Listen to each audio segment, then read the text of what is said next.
Joining us now to talk more about the legislative battles TikTok is facing and the lawsuit being brought by content creators is Szabo. He's a professor of internet law at George Mason University and vice president and general counsel of NetChoice. Thank you so much for joining us today. So to start off, let's talk about this lawsuit being brought by content creators on TikTok. They're claiming the new Montana law is a violation of their First Amendment rights. Do you think this case has a chance of succeeding? Is there any kind of precedent for something like this?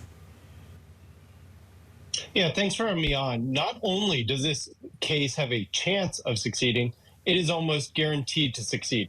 This is a clear violation of the First Amendment because here you have the state of Montana telling American citizens what websites they can visit and what apps they can download. Imagine if the state of Montana went out and told people they couldn't visit your website and couldn't download apps to watch your program. That would, of course, be a clear violation of the First Amendment. The same is true for TikTok. So this is a great case brought by the very creators using TikTok to have their voices heard and explain to people what they're doing. And now they are being silenced by the state of Montana. It's a clear violation of the First Amendment. It's a clear violation of what our founders wanted to stop. And it is a slam dunk victory for the plaintiffs in this case against the state of Montana and their unconstitutional law.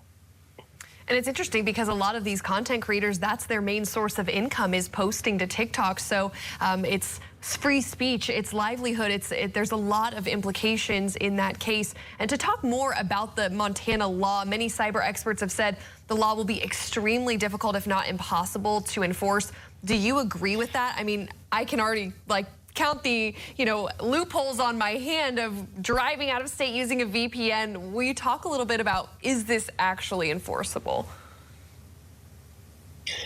Yeah, the way that this law is structured, it's very odd. They try to go after the app stores, Google, Android, Play Store, as well as the Apple App Store. But that's just absurd because you can just go to TikTok.com on that very same device. You can go to TikTok.com on your computer or even your smart TV. So the idea that they're just going after the app stores is kind of a fig leaf solution to what is a absurd law. So yeah, there's no real way to enforce it. Unfortunately, though, the purpose is to terrify Apple and Google to take down the TikTok app.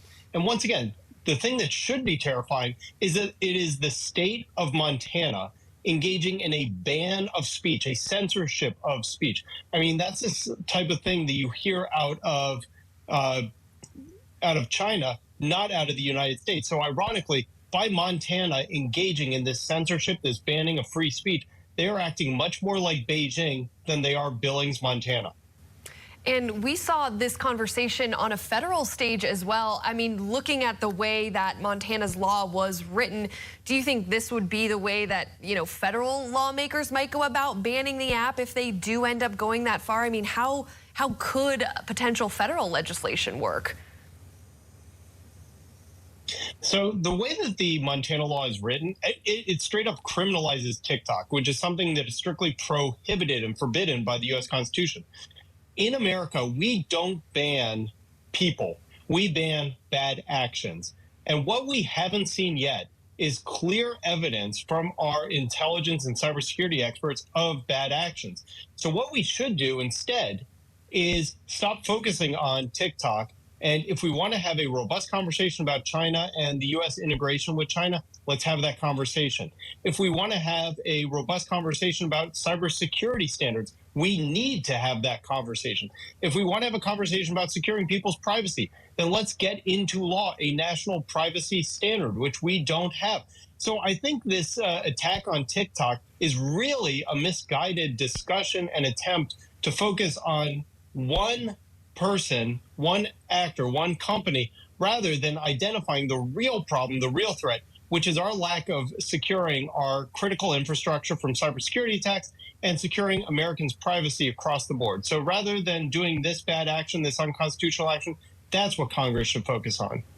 Well, and that was something that the TikTok CEO even brought up, is that it's not just TikTok. There are other social media companies out there that need to be reined in. There needs to be broader legislation, not just targeted at TikTok. So this is definitely something that we're going to see continue. And I think that legal battle is going to play out for the rest of the year before this law even takes effect. But internet law expert Carl Szabo, thank you so much for your time and insight on this topic today.